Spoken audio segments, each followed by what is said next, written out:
할렐루야. 2월 22일 토요일 매일 성경 묵상 가이드입니다. 오늘 말씀은 누가복음 6장 1절에서 11절 말씀입니다. 여러분 요즘 보리밭, 밀밭 이런 거 보셨어요? 요즘은 밀밭과 보리밭은 관광지이자 사진찍기 명소가 되어 있습니다. 왜냐하면 옛날처럼 밀이나 보리를 심는 농사가 많지 않아요. 예전에 우리가 못 먹고 못 살던 그런 시절에 우리나라도 이모작을 할 수 있다 뭐 이러면서 한참 뉴스에도 막 나오고 이런 것들 제가 어릴 때 본 기억이 있거든요. 그때는 참 보리, 밀 이런 걸 많이 심었던 것 같아요. 그러나 요즘에는 잘 볼 수 없는 풍경인 거죠. 수입산으로 인해서 국내 경작은 가격 경쟁력을 잃고 말았기 때문이에요. 제가 어릴 때 학생 때만 하더라도 참 많았는데 그때 어떤 일이 있었냐면 겨울 방학이 아마 끝나고 학교에서 하는 행사 중에 하나가 밀밭 보리밭 밟기. 예, 그런 해보셨는지 모르겠어요. 밀밭 보리밭 밟기였습니다. 그게 무슨 일인지 모르는 그런 요즘 세대들 참 많을 거예요. 요즘 세대는 거의 모르죠.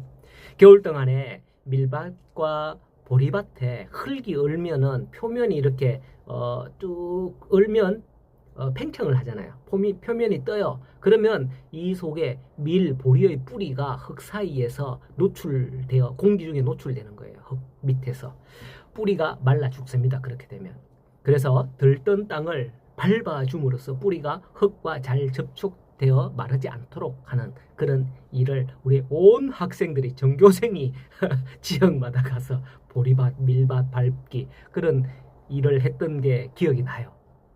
이제는 그런 소중한 기억으로만 남은 풍경입니다만 오늘 말씀해 보니 예수님과 제자들이 밀밭 사이를 지나면서 일어난 일을 기록하고 있습니다. 안식일에 예수님과 제자들이 밀밭 사이를 지나다가 밀 이삭을 따서 손으로 비벼 먹었답니다. 이것을 본 바리새인들이 어찌하여 안식일에 하지 못할 일을 합니까? 라고 책망을 한 거죠. 논란의 요지는 안식일에 해서는 안 될 일을 하였다는 것입니다. 밀 이삭을 따서 비벼서 이렇게 먹는 것은 안식일인데 추수를 하는 것이다. 밀 이삭을 따서 비비는 거. 그 먹기 위해서 추수를 하는 것이다. 이렇게 본 거예요. 그것은 바로 율법에 위배되는 그런 행동이라는 거죠. 안식일에는 일을 하는 게 옳지 않다. 율법에 의해서 그렇게 그들은 판단하고 있습니다. 만약 바리새인들이 왜 남의 농작물에 손을 대는 것이오? 라고 했다면 어찌 되었을까요? 우리는 생각할 때 남의 것에 손을 대면 안 되지. 그 사실이 더 나쁜 거 아닌가요? 그런데도 그거 놔두고 안식일에 하지 말아야 할 일을 한다고 하면서 따서 비벼서 먹는 거. 그게 못할 일이다 라는 거죠. 바리새인들은 어떻게 하면 예수님을 고발할까? 이걸 엿보고 있었거든요. 그렇기 때문에 모든 상황에서 어떤 일이 율법에 위배되는지 잘 알고 있어요. 우리가 생각하던 대로 왜 남의 농작물에 손을 댑니까는 그거는 말할 수 없었어요. 우리 법으로는 그게 불법이지만은 율법으로는 가난한 자들이 남의 농작물을 취하여 그 자리에서 조금 먹는 거는 아무 죄도 안 된다라고 되어 있거든요. 다만 도구, 낫이나 이런 것, 낫을 이용해서 그것을 이렇게 취하거나 또는 담아서 가는 것, 그거는 죄다 이렇게 나오죠, 율법에. 자, 서기관들이라면 많이 배운 자들일 것입니다. 자기들이 아는 지식으로 예수님을 고발하려는 증거를 찾는 모습을 보니 참으로 오늘날 우리나라의 현실이 생각나서 참 씁쓸하네요. 요즘 정치판. 어떻게 하면 상대방을 고소고발해서 법정투쟁을 일삼는 그런 모습에 참 신물이 납니다. 어쨌든 성도 여러분, 여러분은 바리새인들처럼 예수님을 그 어떤 것에 구속받아야 하는 상대적인 분으로 생각하지 마시기를 바랍니다. 왜냐하면 5절을 보면 인자는 안식일의 주인이니라 라고 말씀을 하셔요. 안식일이 있는 것은 구원의 예표인 겁니다. 안식일에 하는 모든 제사가 우리 대제사장이신 예수님을 상징하는 것이며 어린 양의 희생 또한 예수님의 생명의 속죄를 상징하는 것이죠. 모든 일이 예수님을 뜻하는 거예요. 하지만 서기관들과 바리새인들은 자신들의 기득권을 유지하기 위해서 예수님을 대해서 항상 적개심을 품고 있었습니다. 서기관들과 바리새인들 또한 그런 이유로 항상 예수님을 주목하고 숨어서 보고 있어요. 틈만 보이면 고발할 기회를 찾고 있었답니다. 또 6절 이하에 보면 이제는 회당이죠. 회당에서 손 마른 사람, 오른손이라고 그랬는데 손 마른 사람이 있었는데 그 사람을 어찌하나 보고서 꼬투리를 잡을 심산이었습니다.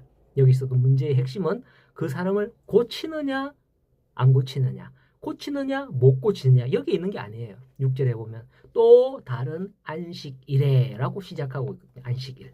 안식일에 예수님께서 병을 고치는 일을 하냐 안 하냐, 이겁니다. 핵심은. 예수님은 이렇게 그들이 자신을 음해할 빈미를 찾고 있다는 걸 아셨어요. 그래서 손 마른 사람을 일러라 이렇게 세우시고는 그들에게 묻습니다.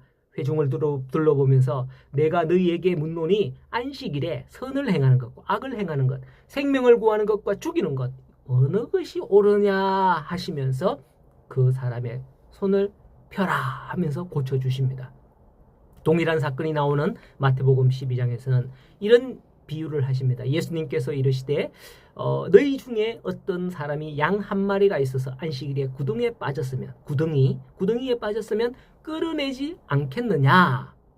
사람이 양보다 얼마나 귀하냐. 그러므로 안식일에 선을 행하는 것이 옳으니라 하시고 그 손마른 사람을 고쳐주셨다는 게 나와요. 율법에도 동물들이 구덩이에 빠지면 건져내라고 되어 있는 걸로 그렇게 해석을 하고 있습니다. 예, 동물들 제가 지난번에 한번 송아지 이야기를 했는데요. 동물들은 어디로 튈지 몰라요. 그렇기 때문에 안식일이라도 그들은 뭐 안식일 지킵니까? 동물들이 그렇게 빠질 수도 있는 거죠. 그들은 안식일일지라도 소나 나귀가 우리에서 탈출해서 구덩이에 빠지면 구해준다는 거죠. 그거나 이거나 뭐가 다른 거죠? 오히려 나귀보다 사람이 더 귀한 거 아니에요? 당시 바리새인들과 서기관들은 율법에 대한 열심이라면 그 누구도 따라올 수 없을 만큼 철두철미한 사람들이었습니다. 안식일에 아무 일도 하지 말라는 10계명을 가지고서 39가지의 세세 항목으로 이루어진 별도의 규정을 만들었으며 거기에 또 만족하지 못하여서 또 그 규정에도 세칙을 만들어서 지켰다고 합니다. 하나만 예를 들면 안식일에는 집에서 몇 걸음 나가면 안 되는 그 거리까지 정해놨다고 그래요. 심지어 이스라엘의 유학을 다녀온 어떤 목사님의 얘기를 들어보니까요. 안식일에 전등 스위치도 켜고 끄는 것도 율법에 위배된다. 그렇게 그네들은 정해놨더라고요. 그래서 함께 기숙사를 쓰는 유대인 친구는 안식일이면 꼭 자기 보고 이 우리나라 목사님, 유학간 목사님 자기 보고 전등을 켜거나 꺼달라고 한다는 거예요. 자기는 안식일에 일하면 안 된대. 화가 나죠. 왜 너는 손이 없나 발이 없나? 라고 큰소리 칠만 하겠죠. 뭐 쳤는지 안 쳤는지 모르겠지만 그렇다는 거예요. 그렇지 않으면 안식일이 되기 전에 켜놓든지 꺼놓든지 한다는 거죠. 아예 켜놔야 되겠죠. 하루 종일 그냥 켜놓는 거예요. 안식이 되기 전에. 이렇게 그들은 율법의 본질적인 사랑을 잊어버리고 오직 그 규칙에만 얽매이고 말았던 것이죠. 오늘날 우리는 어떠합니까? 나도 모르는 사이에 율법에 갇히지는 않았나요? 예수 그리스도의 복음이 저와 여러분에게 자유함을 주시기를 원합니다. 은혜는 죄에서 자유를 누리게 하는 거예요. 그러니 얼마나 기쁨이 넘치는지 모릅니다. 은혜를 받아본 사람은 알거든요. 은혜를 받아본 사람은 이게 하나님이 내게 주시는 기쁨이자 하나님이 내게 주시는 자유구나 알거든요. 요한복음 8장에 32절인가요? 뭐라고 말씀합니까? 진리를 알지니 진리가 너희를 자유롭게 하리라고 말씀을 하셔요. 오늘도 이 은혜의 복음으로 기쁜 하루, 자유를 누리는 그런 하루를 살아가는 우리 모든 성도들이 되기를 간절히 소원합니다.